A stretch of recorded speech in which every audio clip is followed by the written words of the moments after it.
दोस्तों, बुद्ध धम्म में वर्षावास का क्या महत्व है, इस विषय पर आज हम चर्चा करेंगे। भगवान बुद्ध एवं वर्षावास का क्या संबंध है? बौद्ध धम्म में वर्षावास किसे कहते हैं? दोस्तों, बौद्ध धम्म में भगवान बुद्ध ने आषाढ़ पूर्णिमा के दिन अपने प्रथम उपदेश दिए थे। उन्होंने सारनाथ में पहुंचकर 5 परिव्राजक इकट्ठे किए थे और उन 5 परिव्राजकों को सर्वप्रथम अपने 5 उपदेश दिए थे। भगवान बुद्ध के द्वारा आषाढ़ पूर्णिमा के दिन यह उपदेश 5 परिव्राजकों को दिए गए थे। इसीलिए आषाढ़ पूर्णिमा के दिन से ही वर्षावास का पवित्र समय शुरू हो जाता है। ऐसा बुद्ध धम्म के अनुसार माना गया है और बौद्ध धम्म के इस वर्षावास का समय करीब 3-4 महीने का होता है, यानी कि 3-4 महीने तक बौद्धिस्ट लोग वर्षावास को बहुत पवित्र समय समझकर मनाते हैं। अब दोस्तों, आइए डिटेल में वर्षावास के इन 3-4 महीनों में क्या होता है समझते हैं। भगवान बुद्ध ने सारनाथ में जब अपने प्रथम 5 परिव्राजकों को अपने 5 उपदेश दिए, तो फिर यह परिव्राजक भगवान बुद्ध के उपदेशों को अच्छी तरह से समझ गए और इन 5 परिव्राजकों ने फिर धम्म का प्रचार और प्रसार करना शुरू कर दिया। अब बौद्ध धम्म का प्रचार और प्रसार करने के लिए उन्होंने बहुत सारे भिक्षुओं को एकत्रित किया। भगवान बुद्ध के द्वारा दिए गए उपदेशों के आधार पर इन 5 परिव्राजकों ने बहुत सारे और परिव्राजक बनाए। फिर उनको भगवान बुद्ध के उपदेश सुनाए, समझाए। इस तरह बहुत सारे परिव्राजक तैयार हो गए और सारनाथ में ही मृगदाय नामक वन में सब एक साथ रहने लगे। यहाँ पर सभी परिव्राजकों के इकट्ठे रहने की व्यवस्था की गई थी।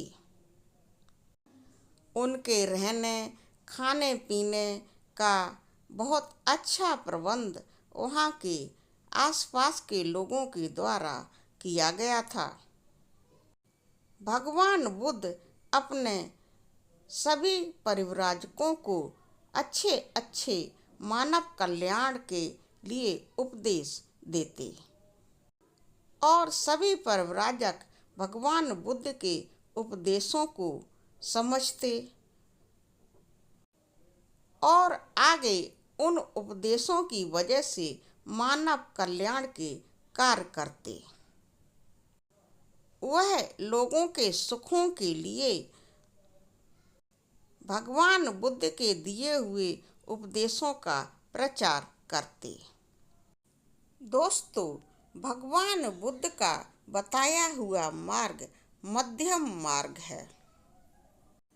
लोगों में करुणा और मैत्री की भावना को भर देने वाला मार्ग है। इंसानों के बीच आपस में मातृभाव पैदा करने वाला मार्ग है। लोगों का हर तरह से कल्याण करने वाला मार्ग है। दुखों से व्यक्ति कैसे मुक्ति पाए, भगवान बुद्ध ने अपने उपदेशों के द्वारा यही बताया है। तो दोस्तों, आज से 2500 साल पहले भगवान बुद्ध ने सभी को इस तरह का ज्ञान देकर बहुत सारे परिव्राजक भिक्षुओं को इकट्ठा किया था और मृगदाय वन में उनके रहने, खाने पीने एवं चिकित्सा आदि का प्रबंध भी भगवान बुद्ध ने किया था। उनको कोई भी कष्ट न हो, भगवान बुद्ध इस बात का बहुत ध्यान रखते थे। भगवान बुद्ध ने भिक्षुओं को ठहरने के लिए मृगदाय वन में बहुत सारे आश्रम भी बनवाए थे। इतने सारे भिक्षुओं के मृगदाय वन में ठहरने और भगवान बुद्ध के द्वारा दिए हुए उपदेश सुनने, समझने और फिर जनता के अंदर प्रचार प्रसार करने की वजह से मृगदाय वन में ठहरे हुए भगवान बुद्ध के भिक्षुओं की वजह से इस वन के आसपास के लोगों के बीच एक बहुत सुंदर ज्ञान का आभा मंडल बन गया था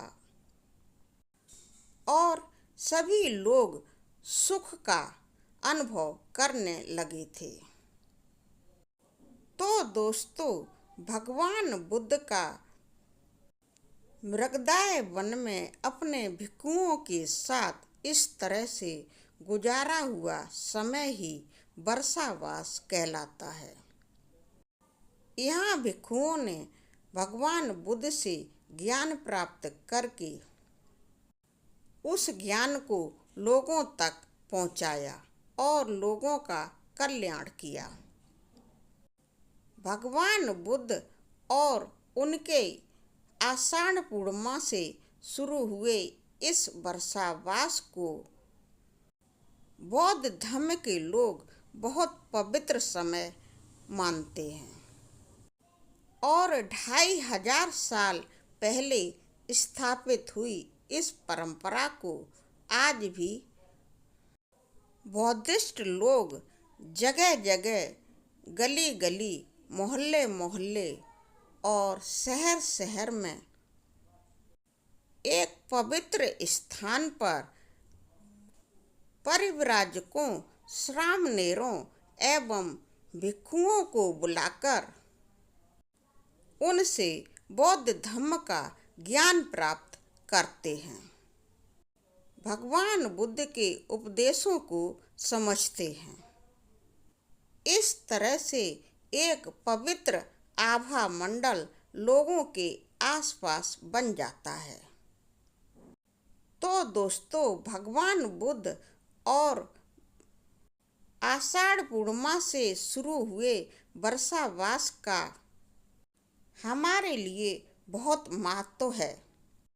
हर साल हमें इसे खुशियों से मनाना चाहिए।